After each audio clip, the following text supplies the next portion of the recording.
So the Loop Harrison Mansion was built in 1872, and it took 3 years to have it built. And it was the home of Dr. Joseph Loop and his wife Jane. But it was not the first home that they lived in when they first started to settle down here in Bark Shanty, or what we now call Village of Port Sanilac. This was the third home that they lived in, and the second home is actually still standing today. It's in this little clapboard wooden house diagonally across the street. That was their second home.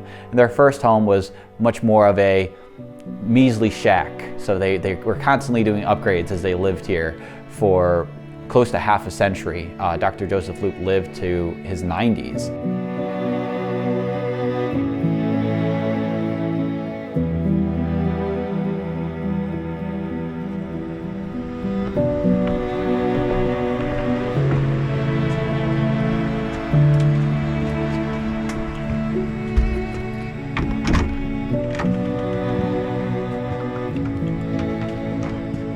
Immediately greeted here with the stunning staircase. This is the banister. It was made by one of the oldest families in Port Sanilac. It has no nails, no screws, and it curves at the top of the banister. This home was built in 1872, or the construction began in 1872, but what happened in 1871 was the Great Thumb Fire, or one of the Great Thumb Fires, and this one was very devastating. 1 million acres of forest land were devastated, and that was a byproduct of all the lumberjacks in this area making huge brush piles of kindling as they were harvesting a lot of natural resources and bringing them to the beachfront. This is a collage, a painting collage of the 1881 fire. Here you can see the fire coming, the train sort of going through that. And then down here you see people having their meal outdoors like they're not aware that the fire is coming. People would get in a well thinking that they would be safe, but when the fire went over the well, it sucked out the oxygen and they died. The Thumb Fire of '81 was the Red Cross's first humanitarian mission to render aid. It is said that Jane Loop, had a pyrophobia moving forward after that. And then in 1872, after they received an inheritance from their uncle, Jane insisted to import limestone brick from Ontario. And I think she only insisted on that, this is my speculation, because she watched one of the largest wildfire disasters happen in the United States history. Here we are today in this very wonderful Second Empire mansion that depicts Victorian era life as well from the pioneers. This room is known as the North Parlor, and it was used for special occasions like weddings or funerals. Ada, Joseph and Jane's daughter, played the piano. She gave piano lessons to students. This is her piano. It's a Steinway. It was brought here in 1867, and it cost $500 plus boat freight. So Joseph Loop, he started to get around quite a bit, and he had a lot of different trials of occupation leading up to him landing his medical degree from the University of Michigan. This is Dr. Loop's office. All the medicines and bottles in the medicine cabinet are original to Dr. Loop's practice. Before he came up here to the Thumb of Michigan, he went out west in the gold rush. And in the doctor's office, we even have a train ticket to San Francisco and a map of the West Coast, as well as a flintlock pistol. And so he was trying to strike it rich in the gold rush. And I sometimes tell the joke of, but he struck it rich by marrying Jane Gardner. And she had a brother and a sister that were starting to move into Michigan. They landed up here in the Thumb because they were surveying the pine timber. So they're here on business through the family's wealthy connections, and I can only imagine, as there was several dozen lumberjack encampments in the Thumb already springing up, that they rolled their eyes and they said, get back on the boat and go back where you came from. We don't need another lumber baron around here. And he may have mentioned briefly, well, I do have a medical degree from University of Michigan. I think they all did an about face and they say, why don't you stay a while? This portion of the video is sponsored by our film transfer service, Vintage Archives. We specialize in converting all forms of analog media to digital formats. Some of those formats include Super 8 and regular 8 film, VHS, mini DV, and all other videotape formats, as well as 35mm film, slides, and photos. To inquire, click the link in the description of this video. Contact us today at www.vintagearchives.co. Old films and tapes do not last forever. Don't let time erase your family history and revive your home movies with us today. The electric phenomena showcased by Dr. Joseph Loop with his exhibit. It was cutting edge technology, electricity. They were trying things out of like, let's see what happens to the vitality of someone's health if we electrocute them with electromagnetic therapy. And that was something that they were trying out in the late 1800s. Next, we are going to walk through here into the formal dining room.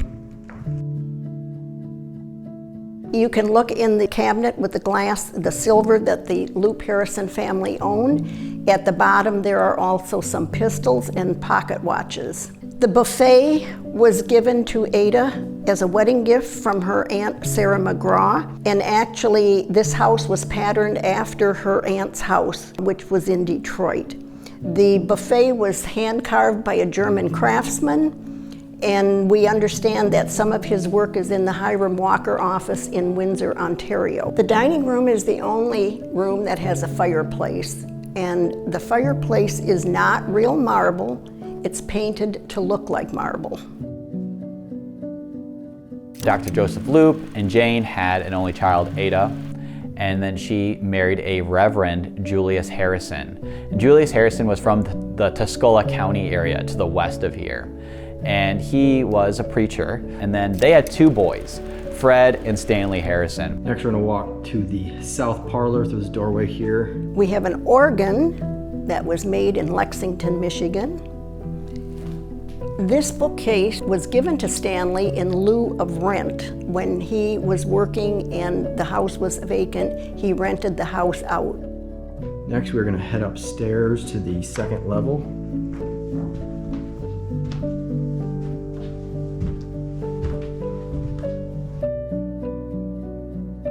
Go through this door here. This is the master bedroom.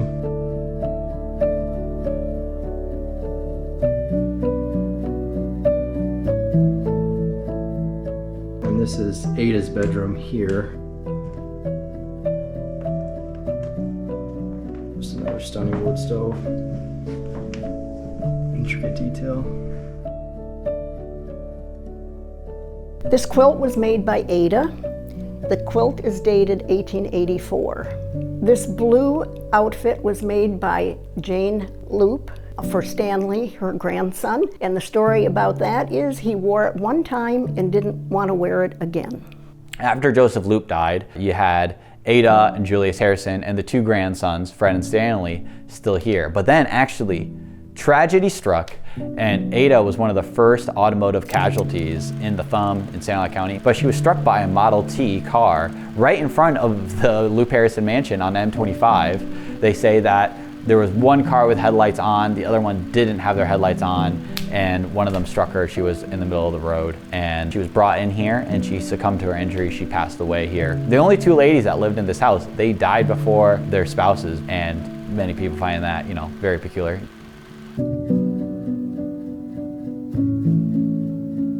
Fred, he became a doctor like his grandpa, and he moved out of state, and he moved to Pennsylvania, and that's where he actually passed away. So he's the only member of this family not to pass away in this house. This is Fred Harrison's room. Fred was an ear, nose, and throat specialist, and he served in World War I. When soldiers got into the gas attack, he would administer medical aid to them. So his diplomas are on the wall here. And Stanley Harrison's memorabilia room.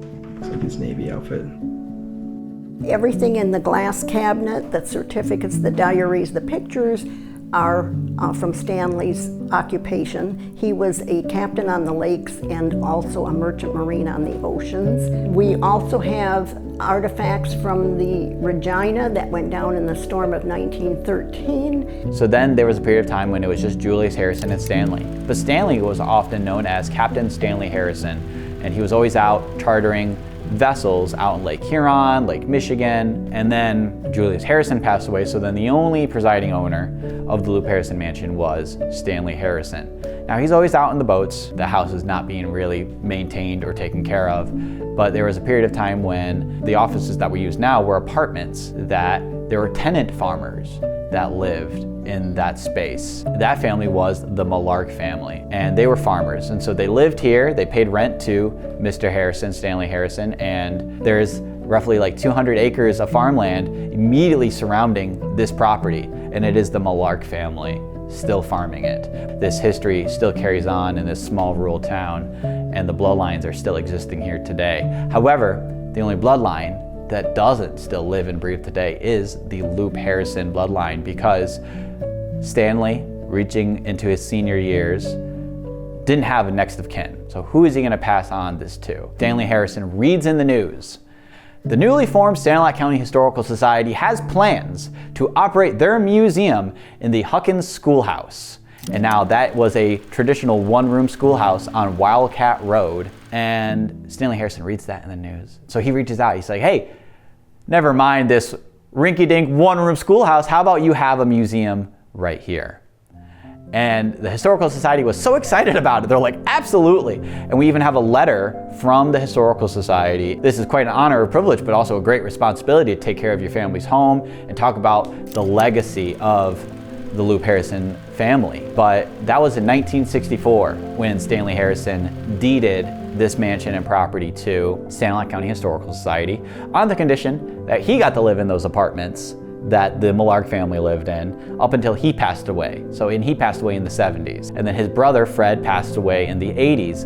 And at that point now, this is a 20th century doctor's salary, so there was quite a wealthy endowment that Fred saved up. And so he put it into a trust to pay a distribution of funds to Sanilac County Historical Society.